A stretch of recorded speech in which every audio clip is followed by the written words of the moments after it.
Hello friends, welcome back to my channel study corner. मैं रिचा। हमारी ये साइंस एनसीईआरटी की क्लास है जिसमें हम आज से क्लास 8th को डिस्कस करेंगे। तो क्लास 8th का फर्स्ट चैप्टर आज से शुरू होगा। बेहद ही हेल्पफुल होगा ये आपके आगामी सभी एग्ज़ाम, जैसे कि अगर आप टीचिंग से रिलेटेड किसी एग्ज़ाम में बैठने वाले होंगे, KVS, C TET, D triple S B, super TET, TET किसी भी स्टेट का हो गया, या फिर अगर आप एसएससी, रेलवे, बैंक की तैयारी कर रहे होंगे, या UPSC, UPPSC, UP triple SC जैसे एग्ज़ाम की तैयारी कर रहे होंगे, उन सभी एग्ज़ाम के पॉइंट ऑफ व्यू से एनसीईआरटी बेहद ही हेल्पफुल होता है, क्योंकि ये बेसिक चीज़ें होती हैं और यहाँ से आपका 80% सिलेबस कवर हो जाता है अगर आप 12th तक की एनसीईआरटी को अच्छे से पढ़ लिए हैं। तो अपने आज की इस क्लास को शुरू करने से पहले आपसे एक रिक्वेस्ट है कि वीडियो में अंत तक बने रहिएगा, और अगर वीडियो अच्छा लग जाए तो वीडियो को लाइक कर दीजिएगा, शेयर कर दीजिएगा अपने फ्रेंड्स और फैमिली मेम्बर्स में। और अगर आपने चैनल को सब्सक्राइब नहीं किया है, हमारे चैनल के नए व्यूअर्स हैं, तो चैनल को सब्सक्राइब कर लीजिए, बेल आइकॉन के बटन को ऑन कर लीजिए ताकि कोई भी वीडियो अपलोड हो तो इसका नोटिफिकेशन आपको मिल जाए। तो अपने आज की इस क्लास को शुरू करते हैं। पहला चैप्टर है, चैप्टर का नाम है फसल उत्पादन एवं प्रबंध। हम दोनों ही लैंग्वेज में चीज़ों को डिस्कस करेंगे, तो बिल्कुल बेफिक्र रहिए, आपको चीज़ें समझ में आनी हैं। तो फसल उत्पादन एवं प्रबंधन मतलब क्रॉप प्रोडक्शन एंड मैनेजमेंट, ये हमारा चैप्टर है। इस चैप्टर में क्या होगा, एक थोड़ी सी समरी मैं बता देती हूँ। इस चैप्टर के अंतर्गत हम फसलों की बुआई से लेके उसके काटने तक की सारी प्रोसेस को जानेंगे। बुआई के वक्त किन किन प्रोसेस से होकर फसल की बुआई होती है, किन किन औजारों की ज़रूरत होती है, फिर उसके काटने का समय क्या होता है, फसल कब काटी जाती है, या किस मौसम में कौन सी फसल को बोया जाता है। तो ये सारी ही चीज़ें हम इस चैप्टर के अंतर्गत पढ़ेंगे। यहाँ एक भाई बहन है, वो अपने चाचा के घर घूमने जाते हैं और वहाँ वो खेत में कुछ औजार देखते हैं, जैसे कि खुरपी, दरांची, बेलचा, हल इत्यादि। तो जो भाई रहता है वो बहन से अपने पूछता है कि इन औजारों का उपयोग कहाँ और कैसे होता है। तो ये औजारों के बारे में है, यहाँ से हमारा ये चैप्टर शुरू होता है। यहाँ बताया गया है कि सभी सजीवों को भोजन की आवश्यकता होती है। तो ये चीज़ें हम 6th क्लास में, 7th क्लास में, दोनों ही क्लास में बहुत अच्छे से पढ़े हुए हैं कि all living organism requires food. पौधे अपना भोजन स्वयं बना सकते हैं। क्या आपको याद है कि हरे पौधे अपना भोजन किस प्रकार संश्लेषित करते थे? तो बिल्कुल याद होगा, अगर आप हमारी क्लास से जुड़े होंगे तो 6th क्लास में इससे रिलेटेड चैप्टर था और वहाँ पे बहुत अच्छे से हमने पढ़ा था कि जो हरे पौधे होते हैं वो अपना भोजन फोटोसिंथेसिस की प्रोसेस के थ्रू बनाते हैं। मनुष्य सहित सभी जंतु भोजन बनाने में असमर्थ हैं। तो सिर्फ पौधों की बात की जाए तो यही अपना भोजन खुद से बनाते हैं। बाकी चाहे वो जानवर हों या मनुष्य हों, दोनों ही अपने भोजन के लिए डिपेंड हैं प्लांट्स पे, या फिर जानवरों पे। मनुष्य है तो वो जानवरों पे, जानवर है तो मनुष्य पे, या ये दोनों ही प्लांट पे डिपेंड हैं। फिर आगे बताया गया है कि सजीव भोजन से प्राप्त ऊर्जा का उपयोग विभिन्न जैविक प्रक्रमों जैसे पाचन, श्वसन एवं उत्सर्जन के संपादन में करते हैं। तो ये चीज़ें तो आपको पता ही है कि जो ऊर्जा है उसके जो विभिन्न जैविक क्रम हैं वो क्या हैं। The energy from food is utilized by organism for carrying out their various body functions such as digestion, respiration and excretion। हम अपना भोजन पौधे अथवा जंतुओं या दोनों से ही प्राप्त करते हैं। तो we get our food from plants or animals or both। तो ये चीज़ें आपको पता ही है। फिर जो भाई है वो कहता है कि क्या हम सभी को भोजन की आवश्यकता होती है, अतः हम अपने देश में इतने अधिक प्रकार को भोजन किस प्रकार उपलब्ध करा सकते हैं। तो अपने देश को भोजन उपलब्ध कराने वाले कृषक हैं। कृषक जो है वो ज़्यादा से ज़्यादा फसलों का उत्पादन करते हैं और सभी को भोजन प्रोवाइड करते हैं। तो यहाँ उसकी बहन ने रिप्लाई दिया है, भोजन का बड़े स्तर पर उत्पादन करना आवश्यक है क्योंकि यहाँ बहुत विशाल जनसंख्या है। आगे वही चीज़ बताई गई है। एक विशाल जनसंख्या को भोजन प्रदान करने के लिए इसका नियमित उत्पादन होना चाहिए, उचित प्रबंधन एवं वितरण आवश्यक है। तो अगर इस विशाल जनसंख्या को भोजन ठीक से प्रोवाइड करना है तो उसके लिए क्या क्या होना चाहिए? रेगुलर प्रोडक्शन होना चाहिए, प्रॉपर मैनेजमेंट होना चाहिए and distribution of food is necessary. तो इसकी आवश्यकता है। अब आगे जो एग्रीकल्चर प्रैक्टिसेस है वो बताया गया है। कृषि पद्धतियाँ जो हैं वो उनके बारे में बताया गया है कि लगभग 10,000 ईसा पूर्व तक मनुष्य घुमंतु थे। वे एक स्थान से दूसरे स्थान तक भोजन एवं आवास की खोज में समूह में विचरण करते रहते थे। वे कच्चे फल और सब्जियां खाते थे और उन्होंने भोजन के लिए जंतुओं का शिकार करना प्रारंभ किया। कालांतर में खेती कर चावल, गेहूं एवं अन्य खास फसलों को उत्पादित कर सकें, इस प्रकार कृषि का प्रारंभ हुआ। तो हमारा पास्ट जो था, पुराने टाइम पे क्या था, लोग घुमंतु थे, उन्हें कृषि के बारे में पता नहीं था, खेती के बारे में पता नहीं था। वो एक स्थान से दूसरे स्थान पर घूमते रहते थे और जो फल पेड़ों पे लगते थे, घास फूस, ये सारी चीज़ें खा के अपना जीवन निर्वाह करते थे, जंतुओं को खाते थे। लेकिन धीरे धीरे जब खेती का प्रचलन हुआ, लोग खेती से परिचित हुए, तो वो अनाजों को उगाना शुरू किए और अब क्या है, कृषि का प्रारंभ मतलब अब लोग कृषि पर पूरी तरह से डिपेंड हैं। आगे बताया गया है कि जब एक ही किस्म के पौधे किसी स्थान पर बड़े पैमाने पर उगाए जाते हैं तो इसे फसल कहते हैं। तो क्रॉप किसे कहते हैं, बहुत ही अच्छे से बता दिया गया है कि when plants of the same kind are grown and cultivated at one place on a large scale, it is called a crop। उदाहरण के लिए गेहूं की फसल का अर्थ है कि खेत में उगाए जाने वाले सभी पौधे किस चीज के हैं, गेहूं के हैं। फिर आगे बताया गया है कि फसलें विभिन्न प्रकार की होती हैं, जैसे कि अन्न, सब्जियां एवं फल। जिस मौसम में यह पौधे उगाए जाते हैं उसके आधार पर हम फसलों का वर्गीकरण कर सकते हैं। भारत एक विशाल देश है। यहाँ ताप, आर्द्रता और वर्षा जैसी जलवायु परिस्थितियाँ एक क्षेत्र से दूसरे क्षेत्र में भिन्न हैं। अतः देश के विभिन्न भागों में विविध प्रकार की फसलें उगाई जाती हैं। तो जैसा कि आप सभी को पता होगा, हमारा देश जो है वो बहुत सी विविधताओं वाला देश है, बहुत सी विभिन्नताओं वाला देश है। यहाँ के मौसम में बहुत सी विभिन्नता है, लोगों में बहुत सी विभिन्नता है, संस्कृति में, रहन में और खान पान में बहुत सी विभिन्नता है। तो मौसम की विभिन्नता के कारण क्या होता है कि फसलें भी जो हैं उनके भी उगाने का समय या एक फिक्स समय होता है, उनमें भी विभिन्नता देखी गई है कि मौसम के अनुसार फसलों को उगाया जाता है। तो यही चीज़ें यहाँ पे बताई गई हैं कि India is a vast country. The climatic conditions like temperature, humidity and rainfall vary from one region to another. Accordingly, there is a rich variety of crops grown in different parts of the country. Despite this diversity, two broad cropping patterns can be identified. तो हमारे यहाँ दो तरह के वर्गों में फसलों को उगाया जाता है। इन्हें दो तरह से फसलों को डिवाइड किया गया है। एक को नाम दिया गया है खरीफ फसल और दूसरे को रबी फसल। तो खरीफ क्रॉप और रबी क्रॉप इसको इंग्लिश में कहेंगे।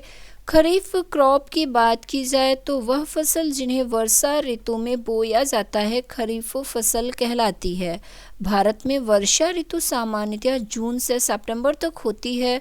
धान, मक्का, सोयाबीन, मूंगफली, कपास इत्यादि खरीफ फसलें हैं। तो यहाँ से ये वाला क्वेश्चन बनता है, आपको 4 ऑप्शन दे देंगे फसलों के और पूछा जाएगा कौन सी खरीफ की फसल है। तो आपको जितने भी खरीफ के फसल हैं, मतलब जो बारिश के समय में बोए जाते हैं, बारिश के समय में जिसकी खेती की जाती है, वो खरीफ फसल के अंतर्गत आते हैं। तो कुछ फसलों के नाम आपको याद रखने होंगे, जैसे कि यहाँ पे बताया गया है। आपके जो पैडी हो गया, मेज़ हो गया, सोयाबीन, ग्राउंड नट, कॉटन इत्यादि, ये कैसे हैं? ये खरीफ क्रॉप हैं और ये रेनी सीज़न में बोए जाते हैं, जून से सितंबर मंथ के बीच में इनकी मतलब खेती होती है। अब दूसरा टाइप का जो फसल है हमारा वो क्या है? रबी फसल या रबी क्रॉप जिसे कहेंगे हम। ये शीत ऋतु में उगाई जाने वाली फसलें होती हैं। इनमें हम गेहूं देखेंगे, चना देखेंगे, मटर देखेंगे, सरसों देखेंगे, अलसी देखेंगे। ये सभी क्या हैं? रबी फसल के एग्जाम्पल हैं।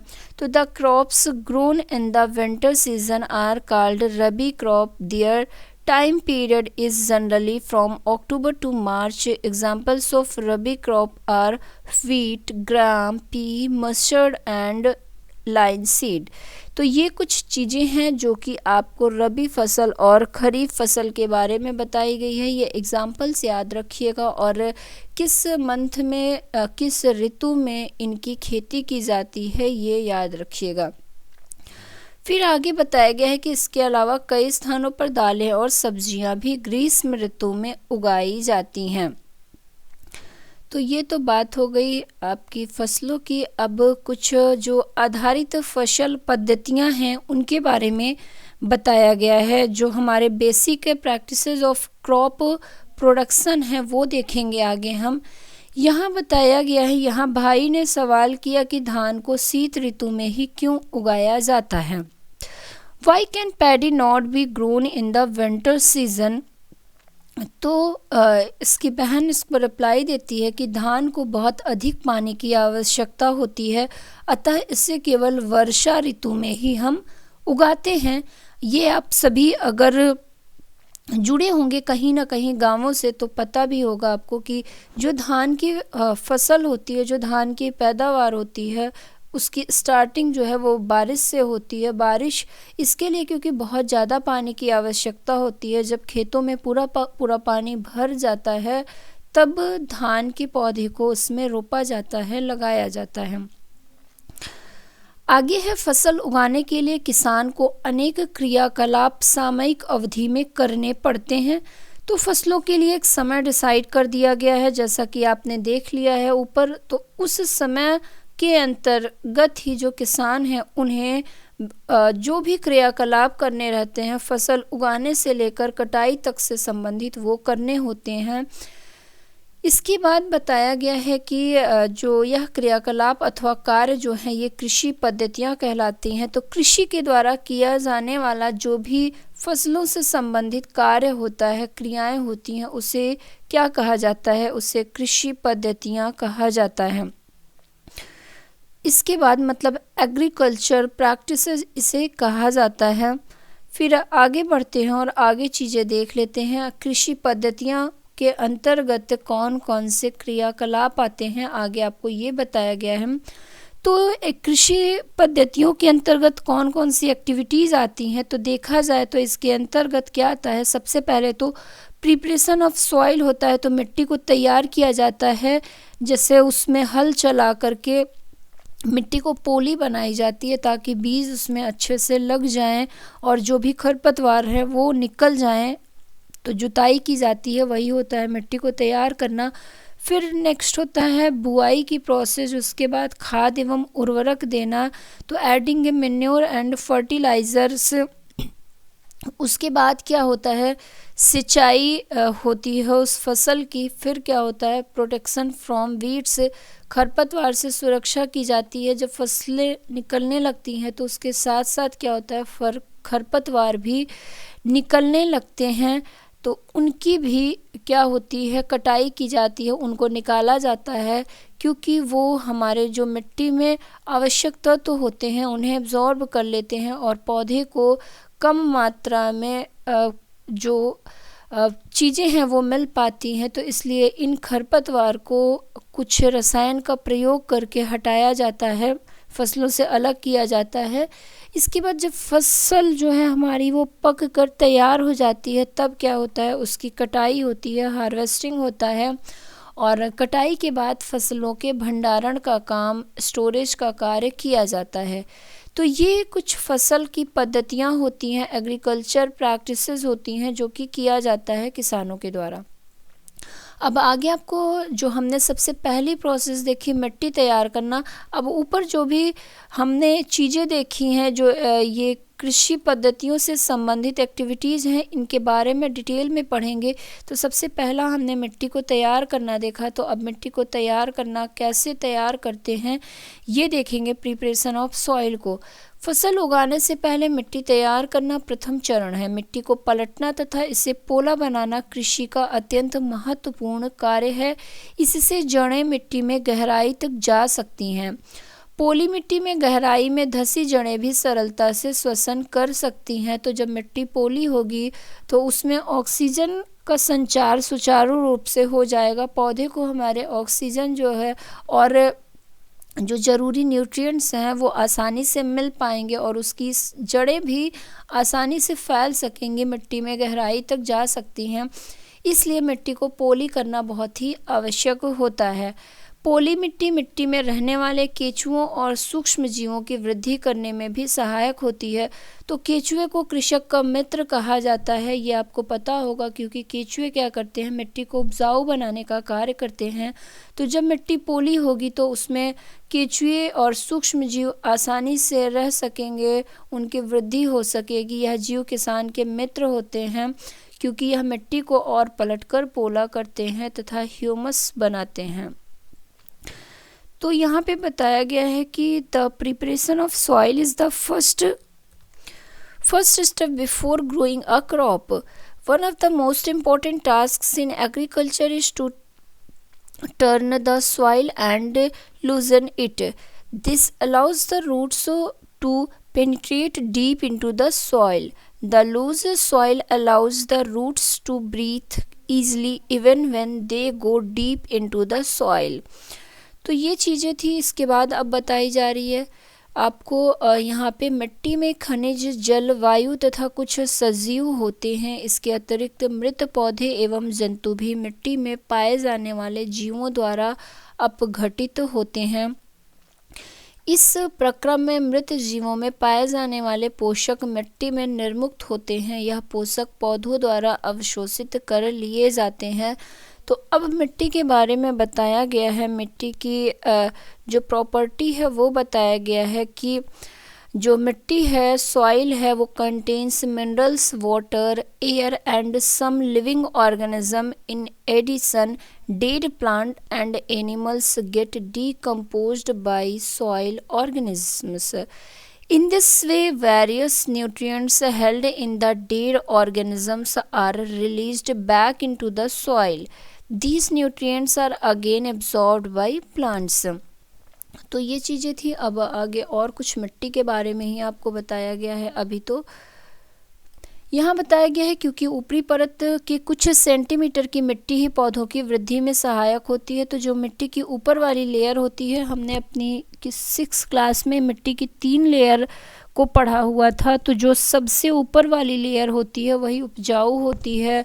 जो पौधों की जड़ें होती हैं उसी में ग्रो करते हैं, उसी में उनका ग्रोथ होता है। तो इसलिए इस मिट्टी को, ऊपरी वाली मिट्टी को उलटने पलटने और पोला करने से जो पोषक पदार्थ होते हैं वो और ऊपर आ जाते हैं और पौधे आसानी से इन पोषक पदार्थों का उपयोग कर सकते हैं। अतः मिट्टी को उलटना पलटना एवं पोला करना फसल उगाने के लिए अत्यंत ही क्या है, महत्वपूर्ण है। मिट्टी को उलटने पलटने एवं पोला करने की प्रक्रिया को क्या कहा जाता है? इसे ही जुताई कहा जाता है, जिसे कृषक जो है वो करते हैं। जुताई को जब भी किसी फसल को बोया जाता है उससे पहले इसे हल चलाकर करते हैं। तो जुताई किसके द्वारा की जाती है? हल के द्वारा। और आजकल जुताई को ट्रैक्टरों के द्वारा भी किया जा रहा है। तो ये चीज़ें बताई गई हैं। अब जुताई के जो भी औजार हैं उसके बारे में, कभी कभी जुताई से पहले खाद दी जाती है। इससे जुताई के समय खाद मिट्टी में भली भांति मिल जाती है। बुआई से पहले खेत में पानी भी दिया जाता है। तो कई बार क्या होता है, मिट्टी की अगर उपजाऊपन कम हो रहा है, कम होता है, तो कृषक क्या करते हैं, जब खेत की जुताई करते हैं उसी वक्त उसमें खाद को डालते हैं ताकि जुताई करने से वो खाद मिट्टी में नीचे तक मिल जाए। अब यहाँ पर कृषि के औजार हैं बताए गए हैं कि कृषक जो है वो खेती करने के लिए किन किन चीज़ों का प्रयोग करता है, किन किन औजारों का प्रयोग करता है, ये चीज़ आगे आपको बताई गई है। तो यहाँ पे क्या है, एग्रीकल्चर इम्प्लीमेंट्स के बारे में जानते हैं।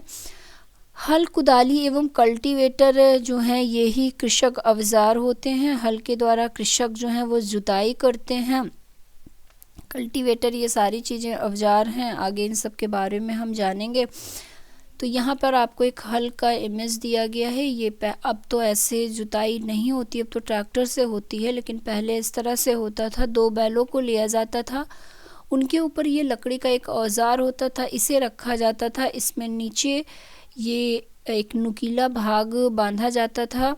इस नुकीले भाग को फाल कहते थे, जिससे कि मिट्टी को जोता जाता था। और ये जो नुकीला भाग जिस लकड़ी में जुड़ा होता था इसको हल सैफ्ट कहा जाता था। और जो दोनों बैलों के ऊपर लकड़ी रखी जाती थी उसे जोत कहा जाता था। तो इस तरह से देखा जाए तो हल के 3 पार्ट होते थे। यहाँ पर ये आपको हल दिखाया भी गया है। ये फाल वाला भाग है, ये वाला लंबा वाला हल सैफ्ट वाला भाग है। ऊपर यहाँ पर ये जो लकड़ी रहेगी जो बैल के ऊपर रखा जाएगा इसे जोत कहा जाएगा। तो ये चीज़ें हैं, आपको हल के बारे में बताया गया है यहाँ पे। फिर अब आगे देख लेते हैं क्या लिखा हुआ है। यहाँ भी वही है, हल के बारे में हमने ये चीज़ें देख ली। प्राचीन काल में इसका उपयोग जुताई के लिए किया जाता था, लेकिन अब आजकल क्या है, आजकल लोहे के हल तेज़ी से देसी लकड़ी के हल की जगह ले रहे हैं। तो आजकल जुताई जो है वो लोहे के हलों से हो रही है, ट्रैक्टर से हो जाती है। जल्दी समय की बचत हो जाती है और मेहनत भी कम लगता है। दूसरा कुदाली क्या है ये बताया गया है, जिसे आप हो कह सकते हैं। यह एक सरल औजार है जिसका उपयोग खरपतवार निकालने एवं मिट्टी को पोला करने के लिए किया जाता है। तो कुदाली बेसिकली जो खरपतवार होती हैं हमारे खेतों में, उनको निकालने के लिए इसका उपयोग किया जाता है। और इसके साथ साथ ये मिट्टी को क्या करती है, पोला बनाने का भी कार्य करती है। तो 1 मिनट आपको मैं कुदाली का भी एक इमेज दिखा देती हूँ, अगर आप कभी देखे होंगे तो याद आ जाएगा। ये है कुदाली एक। तो यहाँ पे जैसे कि हल में आपने देखा नीचे फाल लगा होता है, उसी तरह से इसमें एक मुड़ी हुई प्लेट लगी होती है, इसी के माध्यम से खरपतवार को निकाला जाता है। तो ये एक हैंडल लगी होती है और ये इसका छड़ और ये जोत होता है। इस तरह से ये आपकी कुदाली है जिसका प्रयोग खरपतवार को निकालने के लिए किया जाता है। तो it is a simple tool which is used for removing weeds and for loosening the soil. It has a long rod of would और आयरन। तो ये वुड का भी होता है और आयरन का भी हो सकता है। तो अब इसके यही पार्ट के बारे में बताया गया आगे। अब तीसरा जो है वो है हमारा कल्टीवेटर। तो कल्टीवेटर के बारे में भी हम जान लेते हैं, कल्टीवेटर क्या होता है। तो कल्टीवेटर का प्रयोग अब आज के टाइम में किया जा रहा है। जो ट्रैक्टर से जुताई की प्रोसेस होती है, ट्रैक्टर से जो जुताई की जाती है उसे ही हम कल्टीवेटर कहते हैं। तो यहाँ पर इमेज भी आपको दिख रही होगी, ये ट्रैक्टर है, इसमें इस तरह से ये जुताई वाला औजार लगा हुआ है, यही हमारा क्या कहलाता है, कल्टीवेटर कहलाता है। तो आजकल जुताई ट्रैक्टर द्वारा संचालित कल्टीवेटर से की जाती है। कल्टीवेटर के उपयोग से श्रम एवं समय दोनों की बचत हो जाती है, क्योंकि जो उसमें हल के माध्यम से क्या था, पहली बात तो बैलों से भी मेहनत करवाई जाती थी और कृषक भी उसके साथ साथ उसको चलाते थे और खींचते थे और बहुत टाइम टेकन वो प्रोसेस जो होती थी। तो कल्टीवेटर उसकी जगह अब ले लिया है जुताई के लिए। आगे फिर बताया गया है बुआई, जो हमारा दूसरा प्रोसेस है। सबसे पहले किसी भी फसल को उगाने के लिए हम जुताई खेतों में करते हैं और उसके बाद बुआई करते हैं, मतलब बीजों को खेत में डालने वाला जो प्रोसेस होता है वो इसके अंतर्गत आएगा। तो बुआई फसल उत्पादन का सबसे महत्वपूर्ण चरण होता है, जो showing is the most important part of crop production. बोने से पहले अच्छी गुणवत्ता वाले बीजों का चयन किया जाता है। अच्छी गुणवत्ता वाले बीज अच्छी किस्म के साफ एवं स्वस्थ बीज होते हैं। किसान अधिक उपज देने वाले बीजों को प्राथमिकता देता है। तो आप जितने अच्छे बीज का उपयोग करेंगे उतनी ही अच्छी आपकी फसल होगी। तो इसलिए जब भी बुआई की जाती है तो किसान जो है वो अच्छी किस्म की बीजों को पर ज़्यादा प्रायोरिटी देते हैं, अच्छी किस्म की बीजों की, ताकि उनकी फसल अच्छी हो। अब वो अच्छी किस्म के बीज या ख़राब किस्म के बीज को कैसे डिफ्रेंशिएट करते हैं, तो अगर आप बीज को पानी में डाल देंगे, कुछ बीज ऊपर तैरते रह जाते हैं और कुछ नीचे बैठ जाते हैं। तो अगर बीज ऊपर तैर रहा है, इसका मतलब है कि वो बीज अंदर से खोखला है, काफ़ी हल्का है, इस वजह से वो पानी में ऊपर तैरता है। तो वो बीज अच्छे किस्म के बीज नहीं होते हैं। जो बीज पानी में डालने पर तुरंत से नीचे बैठ जाते हैं वो अच्छी क्वालिटी के बीज होते हैं। तो इस तरह से कृषक जो है वो अच्छे क्वालिटी के बीजों को डिफ्रेंशिएट करते हैं। तो ये चीज़ें बताई गई हैं। बुआई से पहले बीज बोने के औजारों के बारे में जानना आवश्यक है। तो बीज किन औजारों से बोया जाता है वो भी दिखाया गया है। यहाँ एक इमेज भी दिखाई गई है कि बीज बोने का एक पारंपरिक तरीका जो पहले के ज़माने में था उसके बारे में दिखाया गया है आपको। अब यहाँ पे पढ़ लेते हैं क्या क्या है चीज़ें। तो बताया गया है आपको परंपरागत औजार के बारे में कि परंपरागत रूप से बीजों की बुआई में इस्तेमाल किया जाने वाला औजार कीप के आकार का होता है। बीजों को कीप के अंदर डालने पर यह 2 या 3 नुकीले सिरे वाले पाइपों से गुजरते हैं। ये सिरे मिट्टी को भेदकर बीज को स्थापित कर देते हैं। तो ये पुराने वक्त में इसका उपयोग होता था, अब इसका उपयोग बहुत कम होता है। अब सीड ड्रिल आने लगा है इसकी जगह पे और उससे बहुत आसानी से ये जो बीज डालने की प्रोसेस है ये हो जाती है। तो आजकल बुआई के लिए ट्रैक्टर द्वारा संचालित सीड ड्रिल का उपयोग होता है। इसके द्वारा बीजों में समान दूरी एवं गहराई बनी रहती है। यह सुनिश्चित करना है कि बुआई के बाद बीज मिट्टी द्वारा ढक जाएं। इससे पक्षियों द्वारा बीजों से होने वाले नुकसान को रोका जा सकता है। सीड ड्रिल द्वारा बुआई करने में समय व श्रम दोनों की ही बचत होती है। तो जिस तरह से हमने जोतने की प्रोसेस में देखा आजकल ट्रैक्टर का प्रयोग किया जाता है, उसी तरह से बुआई में भी सीड ड्रिल का प्रयोग किया जाता है। फिर आगे बताया गया है कि यहाँ पे हमने बुआई को देख लिया है। फिर बताया गया है कि धान जैसे कुछ पौधों के बीजों को पहले पौधशाला में उगाया जाता है। पौध जब उसके तैयार हो जाते हैं तब उन्हें हाथों द्वारा खेत में रोपित कर देते हैं। कुछ वनी पौधे एवं पुष्पी पौधे भी पौधशाला में उगाए जाते हैं। तो कुछ पौधे ऐसे होते हैं जिन्हें पहले उगा के बाद एक जगह पे उगाया जाता है इकट्ठा, फिर उन्हें वहाँ से उखाड़ कर खेतों में लगाया जाता है। तो ये पौधों का रोपड़ इसे कहते हैं। फिर आगे है कि पौधों को अत्यधिक घने होने से रोकने के लिए बीजों के बीच जो है दूरी वो होनी अत्यंत इम्पॉर्टेंट हो जाता है। इससे क्या होता है, इससे पौधों को सूर्य का प्रकाश, पोषक एवं जल पर्याप्त मात्रा में प्राप्त होता है। अधिक घनेपन को रोकने के लिए कुछ पौधों को निकालकर हटा भी दिया जाता है। अब खाद एवं उर्वरक को मिलाना, वे पदार्थ जिन्हें मिट्टी में पोषक स्तर बनाए रखने के लिए मिलाया जाता है उन्हें खाद एवं उर्वरक कहते हैं। तो ये भी काफ़ी इम्पॉर्टेंट चीज़ है कि खाद और उर्वरक किसे कहते हैं। हमने 6th क्लास में इसके बारे में बहुत अच्छे से पढ़ा था कि मैन्योर और फर्टिलाइजर्स क्या होते हैं। तो यहाँ बताया गया है कि the substances which are added to the soil in the form of nutrients for the healthy growth of plants are called manure and fertiliser.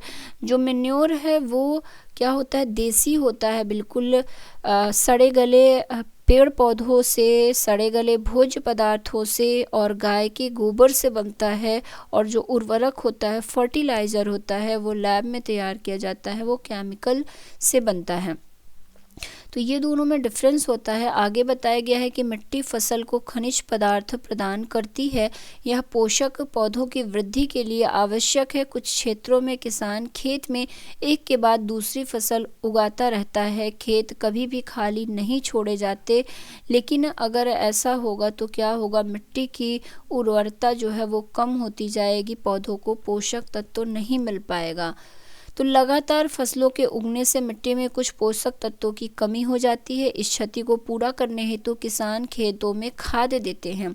यह प्रक्रम खाद देना कहलाता है। अपर्याप्त खाद देने से पौधे कमजोर हो जाते हैं। तो जब कॉन्टिन्यूअस ग्रोइंग ऑफ क्रॉप होगा तो वो क्या करेगा, सॉइल को जो उसके न्यूट्रिएंट है वो कम कर देगा, तो पौधों को पोषक तत्व नहीं मिल पाएगा। इसीलिए क्या होता है, किसान खाद का यूज करता है वो उसमें पौधों में अपने डालने के लिए और मिट्टी की उर्वरता को बनाए रखने के लिए। अब खाद के बारे में बताया गया है कि manure is an organic substance obtained from the decomposition of plant और एनिमल वेस्ट। तो ये 6th क्लास का शायद 16 चैप्टर जो हमने पढ़ा था उसमें इस चीज़ के बारे में बहुत अच्छे से डिस्कस भी किया हुआ था। फिर आगे है कि farmers dump plant and animal waste in pits at open places and allow it to decompose. The decomposition is caused by some micro organism.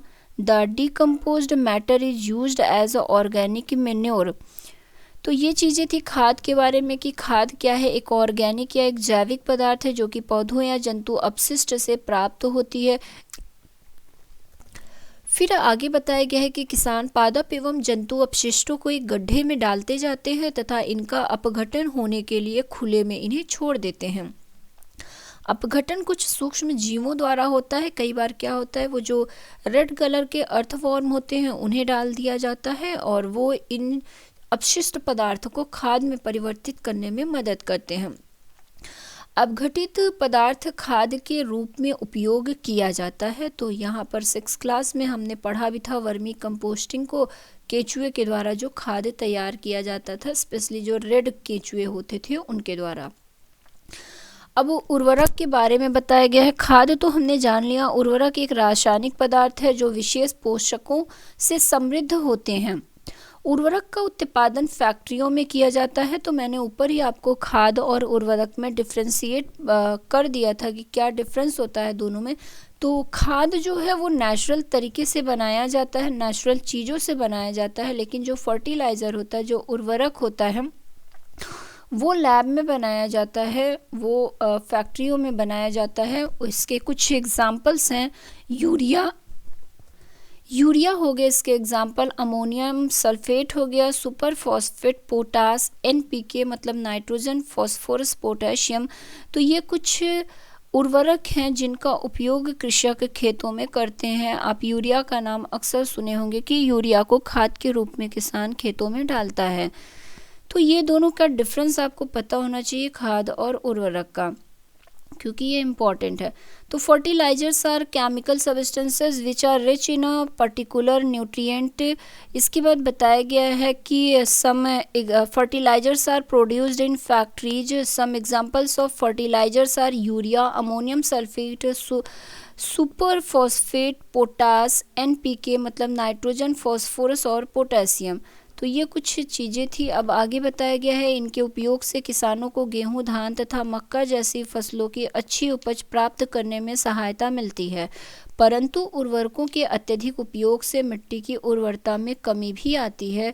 यह जल प्रदूषण का भी स्रोत बन गए हैं। अतः मिट्टी की उर्वरता बनाए रखने के लिए हमें उर्वरकों के स्थान पर जैविक खाद का उपयोग करना चाहिए। तो कृषक लोगों को जो नेचुरल खाद है उसका ज़्यादा से ज़्यादा उपयोग करना चाहिए, फर्टिलाइज़र का कम से कम उपयोग करना चाहिए, क्योंकि वो केमिकल होते हैं और वो जब मिट्टी में पड़ते हैं तो उससे क्या होती है, मिट्टी की उर्वरता भी कम होती है और उससे वाटर पोल्यूशन भी होता है। और कई बार अगर वो ज़्यादा मात्रा में पड़ गया तो हमारी फसल भी बर्बाद हो जाती है। तो वही चीज़ें बताई गई हैं। अगर आप जैविक खाद का प्रयोग करते हैं तो वो ज़्यादा कम भी हो जाए तो उसका कोई दुष्प्रभाव आपको देखने को नहीं मिलेगा। खाद के उपयोग से मिट्टी के गठन एवं जल अवशोषण क्षमता में वृद्धि होती है। इसमें मिट्टी के सभी पोषकों की प्रतिपूर्ति हो जाती है। तो मिट्टी में जितने भी पोषक तत्व, जितने भी न्यूट्रिएंट्स पाए जाते हैं, खादों के माध्यम से वो मिट्टी को पहुंचा दिया जाता है ताकि उसकी उर्वरता में कोई कमी ना आए। मिट्टी में पोषकों की प्रतिपूर्ति का अन्य तरीका है फसल चक्रण, मतलब कि एक फसल को उगाने के बाद कुछ टाइम के लिए खेतों को आप छोड़ दीजिए, तो ये होता है एक तरीका भी, इससे भी मिट्टी के पोषक तत्वों को बनाया जा सकता है। तो यह एक फसल के बाद खेत में दूसरे किस्म की फसल एकांतर क्रम में उगाकर किया जा सकता है। पहले उत्तर भारत में किसान फलीदार चारा एक ऋतु में उगाते थे तथा गेहूं दूसरी ऋतु में। इससे मिट्टी में नाइट्रोजन का पुनः पूरण होता रहता था। किसानों को इस पद्धति को अपनाने के लिए प्रोत्साहित किया जाए ताकि मिट्टी की उर्वरता भी न कम हो। अब राइजोबियम एक बैक्टीरिया है, इसके बारे में बताया गया है कि यह जो फलीदार जो लेग्यूमिनस प्लांट होते हैं उनकी जड़ों में पाया जाता है। स्पेशली जो दलहनी फसल होते हैं उनमें ये पाया जाता है और वायुमंडलीय नाइट्रोजन का स्थिरीकरण करता है। तो जो पेड़ पौधे होते हैं उनके लिए नाइट्रोजन बेहद ही इम्पॉर्टेंट होता है, लेकिन वो हमारे इन्वायरमेंट से डायरेक्ट नाइट्रोजन को नहीं ले सकते हैं। तो ये जो बैक्टीरिया होते हैं इन्वायरमेंट से ये नाइट्रोजन को लेते हैं और इसे ये पौधों में ट्रांसफ़र करते हैं। तो जो लेग्यूमिनस प्लांट होते हैं उनकी जड़ों में ये राइजोबियम नामक बैक्टीरिया पाया जाता है जो कि वायुमंडलीय नाइट्रोजन का क्या करता है, स्थिरीकरण करता है। अब आगे ये एक चार्ट दिया हुआ है, ये बेहद इम्पोर्टेंट चार्ट रहेगा आपके लिए। यहाँ पे बताया गया है उर्वरक और खाद में अंतर।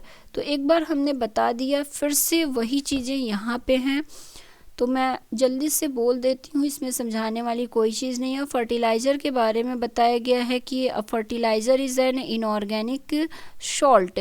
और खाद को देखा जाए तो खाद के बारे में बताया गया है manure is a natural substance obtained by the decomposition of cattle dung, human waste and plant residues। फिर नेक्स्ट पॉइंट जो सेकंड वाला पॉइंट उसमें बताया गया है कि fertiliser is prepared in factories, जबकि मेन्योर की बात की जाए तो manure can be prepared in the field. Fertiliser को देखा जाए तो fertiliser does not provide any humus to the soil, जबकि मेन्योर की बात की जाए तो manure provide a lot of humus to the soil. फिर लास्ट पॉइंट है कि fertiliser are very rich in plant nutrients like nitrogen, phosphorus and potassium. और मेन्योर की बात की जाए तो manure is relatively less rich in plant nutrients. तो जो खाद होता है, खाद में पादक पोषक तुलनात्मक रूप से उर्वरक से कम होता है, इसलिए भी क्या होता है, कृषक उर्वरक का प्रयोग ज़्यादा करते हैं। अब तीसरा जो टाइप है वो सिंचाई का रहेगा। हमने फसल को तो लगा लिया खेतों में, अब इसकी सिंचाई की भी ज़रूरत है। तो अब सिंचाई के बारे में आपको बताया गया है कि सिंचाई क्या होती है, इरिगेशन की प्रोसेस क्या होती है। तो जीवित रहने के लिए प्रत्येक जीव को जल की आवश्यकता होती है, ये आप सभी जानते हैं। पौधों के फूल, फल एवं बीज की वृद्धि एवं परिवर्धन के लिए जल का विशेष महत्व है। जिस तरह हम आप मनुष्यों की वृद्धि के लिए, ग्रोथ के लिए वाटर का और फूड का इम्पोर्टेंस है, उसी तरह से पौधों के लिए भी। तो पौधों की जड़ों द्वारा जल का अवशोषण होता है, जिसके साथ खनिज और उर्वरक का भी अवशोषण होता है। पौधे में लगभग 90% जल होता है। यह जल आवश्यक है क्योंकि बीजों का अंकुरण शुष्क स्थिति में नहीं हो सकता है। जल में घुले हुए पोषक का स्थानांतरण पौधे के प्रत्येक भाग में होता है। यह फसल की पाले एवं गर्म हवा से रक्षा करता है। स्वस्थ फसल वृद्धि के लिए मिट्टी की नमी को बनाए रखने के लिए खेत में नियमित रूप से जल देना आवश्यक है। विभिन्न अंतराल पर खेत में जल देना सिंचाई कहलाता है। तो जो जलों पौधों को जल देने का काम होता है वही सिंचाई कहलाता है। सिंचाई के समय की बात की जाए तो सिंचाई का समय एवं बारंबारता फसलों, मिट्टी एवं ऋतु में भिन्न होती है। गर्मी में पानी देने की ज़्यादा आवश्यकता होती है, जबकि बारिश में बिल्कुल ना के बराबर पानी दिया जाता है, क्योंकि नेचुरली पौधों को पानी मिल जाता है। तो ये सिंचाई है, बहुत ही बेसिक चीज़ है, ये चीज़ें आपको पता रही होंगी, फिर भी मैंने बता दिया। सिंचाई के स्रोत की बात की जाए, सोर्सेज ऑफ इरिगेशन की, तो the source of irrigations are wells, tubewells, ponds, lakes, rivers, dams and canals है। तो ये कुछ स्रोत हैं सिंचाई के, कुएं, जलकूप, तालाब, झील, नदियां, बांध एवं नहर इत्यादि। इनकी मदद से सिंचाई कृषक करते हैं। अब यहाँ पे आपको कुछ सिंचाई के पारंपरिक तरीके भी बताए गए हैं। पहले के वक्त में कौन कौन से ऐसे साधन उपलब्ध थे जिनसे सिंचाई की जाती थी। तो एक तो अब कुओं, झीलों और नहरों से पानी निकाला जाता था पहले। अब इसको किस माध्यम से निकाला जाता था वो चीज़ें बताई गई हैं। तो एक प्रोसेस आपको यहाँ पर इमेज में दिख रहा होगा 1.4 में, मोट जिसे कहते हैं। तो मोट प्रोसेस के थ्रू क्या होता था, किसान पानी को कुओं से निकालता था, जिसे मोट या घिरनी कहा जाता है। इस तरह से ये दिख रहा होगा प्रोसेस। तो एक रस्से में कपड़ा टाइप का कुछ बांध दिया जाता था और उसे कुएं में डाल के पानी निकाला जाता था। दूसरा तरीका था चेन पंप का, तीसरा तरीका था ढेकली का और चौथा तरीका था रहट का। तो इन 4 प्रोसेस, ये 4 पारंपरिक तरीके थे जिससे किसान जो है सिंचाई करते थे। तो यहाँ पर आपको चेन पंप भी दिख रहा होगा। इस तरह से पंप के माध्यम से पानी निकाला जाता था बना के, मतलब ये ढेकली जैसा कुछ यहाँ पे कपड़े से पानी निकाला जाता था जैसे मोट में होता था। अब मोट में वो हाथ से पानी किसान डालता था, लेकिन यहाँ पंप टाइप का लगा दिया जाता था, वो पानी उसमें गिरता था और खेतों में चला जाता था। ये एक ढेकली है, ढेकली के माध्यम से भी सिंचाई की जाती थी। तो ये सारी चीज़ें इमेज में दिख रही होंगी। और ये एक रहट है जिसमें बैल जो है वो पानी खींचने का कार्य करता था। तो जल को ऊपर खींचने के लिए सामान्यतः पंप का उपयोग किया जाता है। अब आजकल पंप का उपयोग किया जाने लगा है जो कि स्वचालित होता है, खुद से ही पानी को निकाल देता है, बस आपको एक बटन को ऑन करना होता है।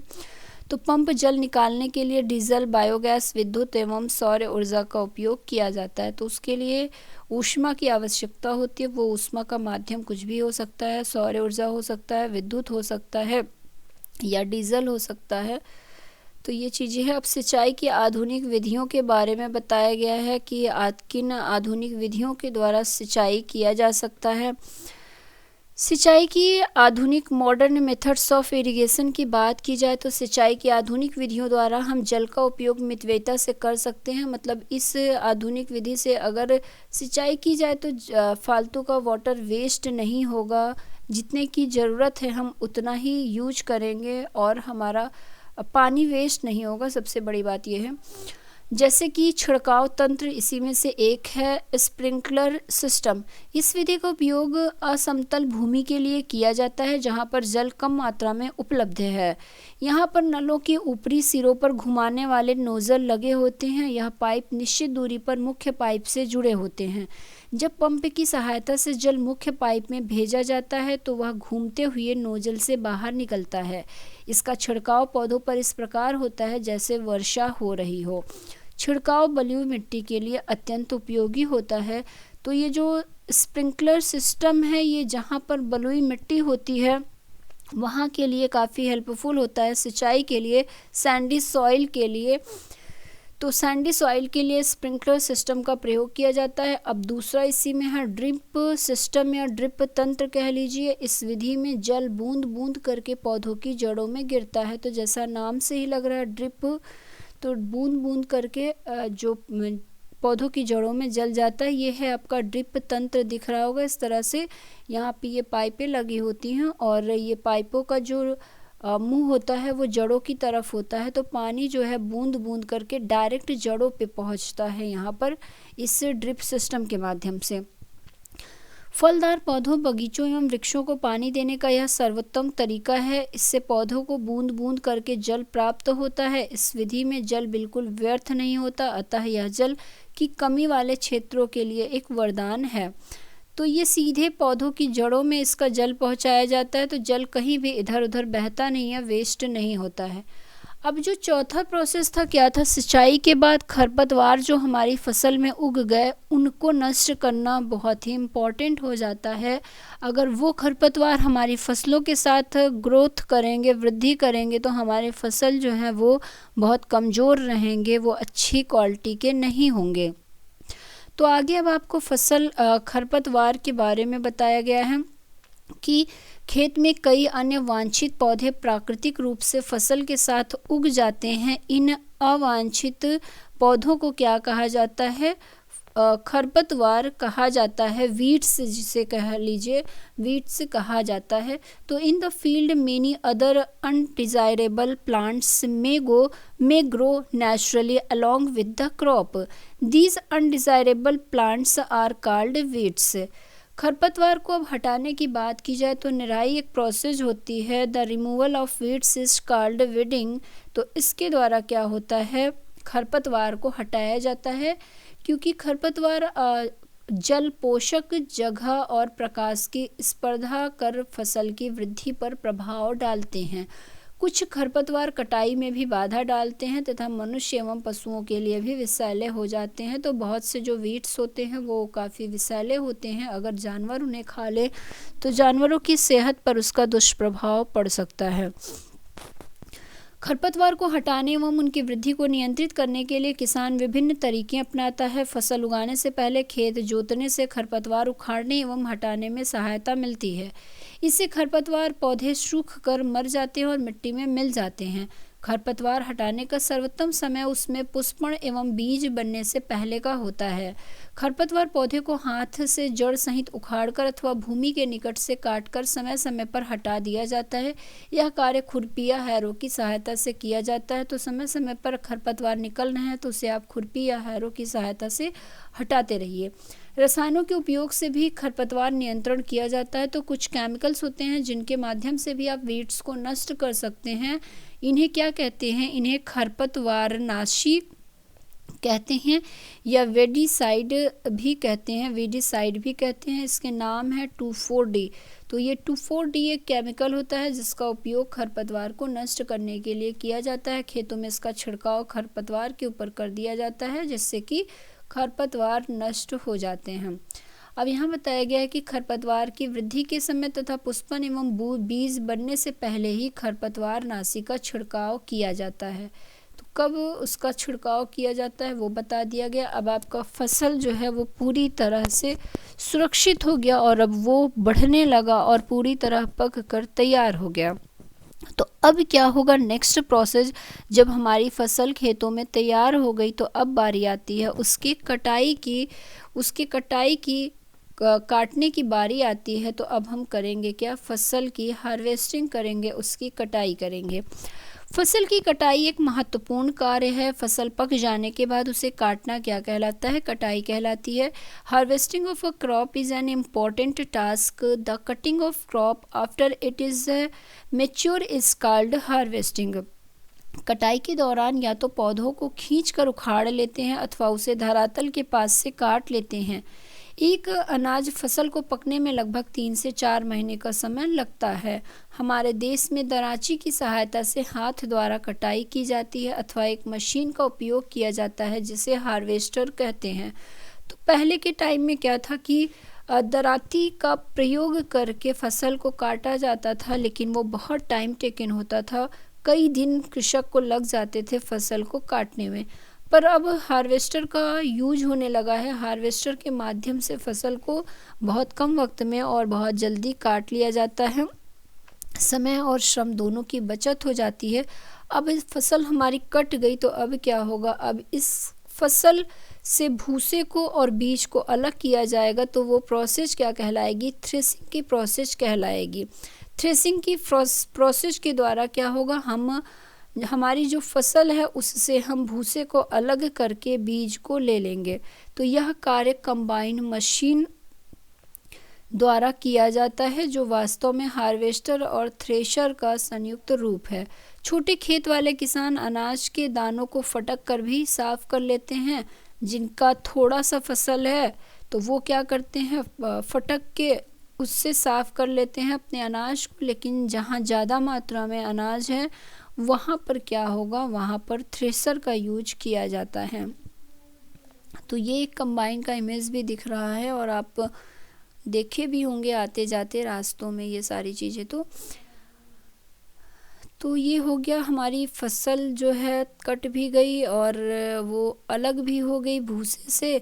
अब क्या होगा, अब उसके स्टोरेज की बात आती है, उसके भंडारण की बात आती है, क्योंकि सबसे इम्पोर्टेंट तो वही हो जाता है। आपके पास फसल तो रेडी है, लेकिन अब उसको रखा कहाँ जाए।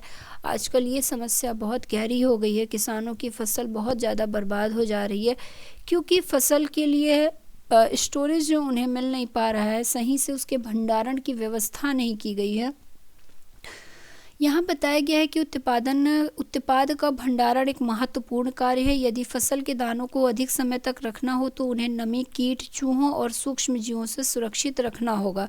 ताज़ा फसल में नमी की मात्रा अधिक होती है। यदि ताज़ा काटी गई फसल के दानों को सुखाए बिना भंडारित किया जाए तो वो खराब होने लगते हैं।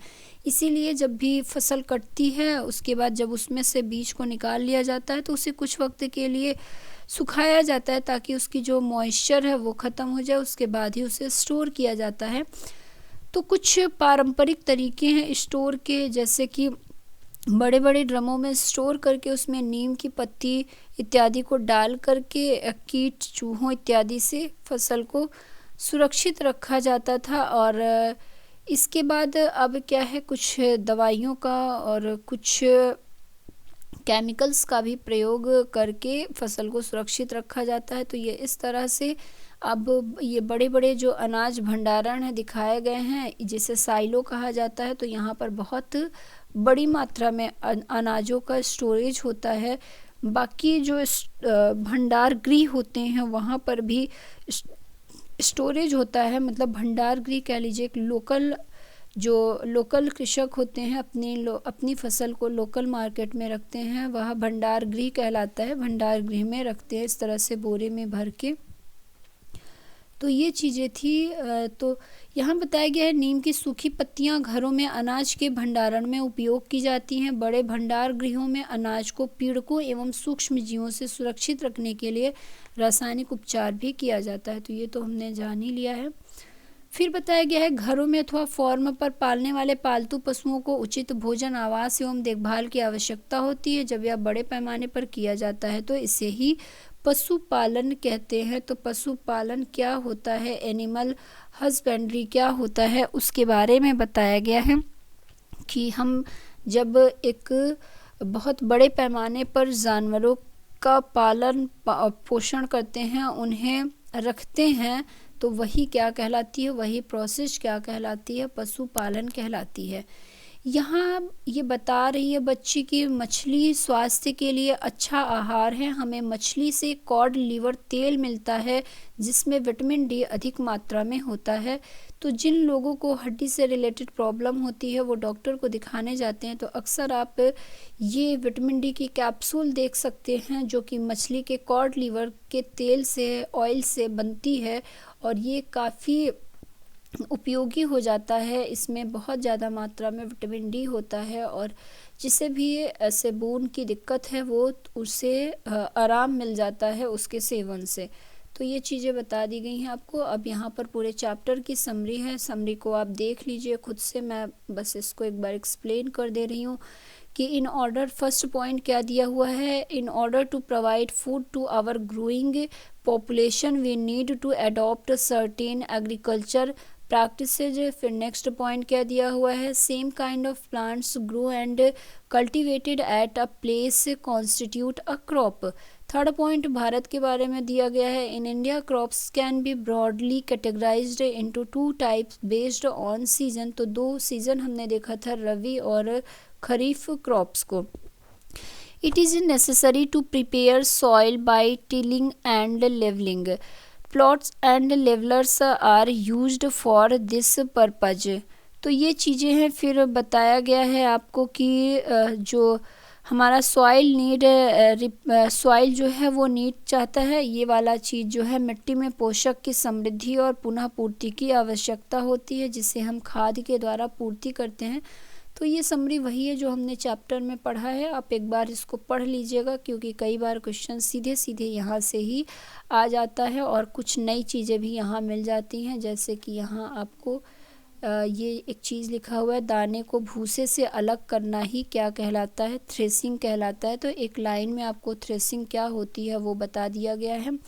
बीजों को पीड़कों एवं सूक्ष्म जीवों से संरक्षित रखने के लिए उचित भंडारण की आवश्यकता होती है। तो ये सब तो हम अभी अभी ही पढ़े हुए हैं, तो वही है, कई बार कुछ चीज़ें अलग मिल जाती हैं। तो इस तरह से ये हमारे चैप्टर था 8वीं क्लास का पहला चैप्टर, काफ़ी इम्पॉर्टेंट था जो कि हमने ख़त्म किया। कल दूसरा चैप्टर देखेंगे। पूरे 18 चैप्टर हैं हमारे 8th क्लास की साइंस एनसीईआरटी में। हम साइंस एनसीईआरटी क्लास 8th को देख रहे थे। इससे पहले 6th क्लास की और 7th क्लास की साइंस को हम डिस्कस कर चुके हैं। तो अगर आप वो वीडियो ना देखे हो तो पहले उन्हें देख लें, क्योंकि देख रहे होंगे सारी चीज़ें एक दूसरे से कोरिलेट हैं। अब ये वाला चैप्टर हमने 6th क्लास में भी पढ़ा हुआ था। 16 चैप्टर जो था हमारा इसी से मिलता जुलता चैप्टर था, बस वहाँ हमने थोड़ी कम चीज़ें देखी थी। यहाँ हम उसी के आगे की प्रोसेस को देख रहे हैं। तो इस तरह से सारे ही चैप्टर एक दूसरे से जुड़े हैं, कुछ भी स्किप करने वाला नहीं है। तो आगे बढ़ने से पहले पीछे की क्लासेस के चैप्टर्स को ज़रूर देख के चलिएगा, ताकि चीज़ें आपको समझ में आए, एक कॉन्सेप्ट बनता जाए, कोई चीज़ आपको रटने की ज़रूरत ना हो। और ये अगर कॉन्सेप्ट बना रहेगा तो कभी भी भूलेंगे नहीं। तो अगर वीडियो अच्छा लगता हो तो वीडियो को लाइक कर दीजिएगा, शेयर कर दीजिएगा अपने फ्रेंड्स और फैमिली मेम्बर्स में। चैनल को सब्सक्राइब नहीं किया है तो जल्दी जल्दी सब्सक्राइब कर लीजिए, बेल आइकॉन के बटन को ऑन कर दीजिए, ताकि कोई भी वीडियो अपलोड हो तो उसका नोटिफिकेशन आप तक पहुंच जाए। अपने नेक्स्ट वीडियो में हम फिर से मिलते हैं, तब तक के लिए धन्यवाद।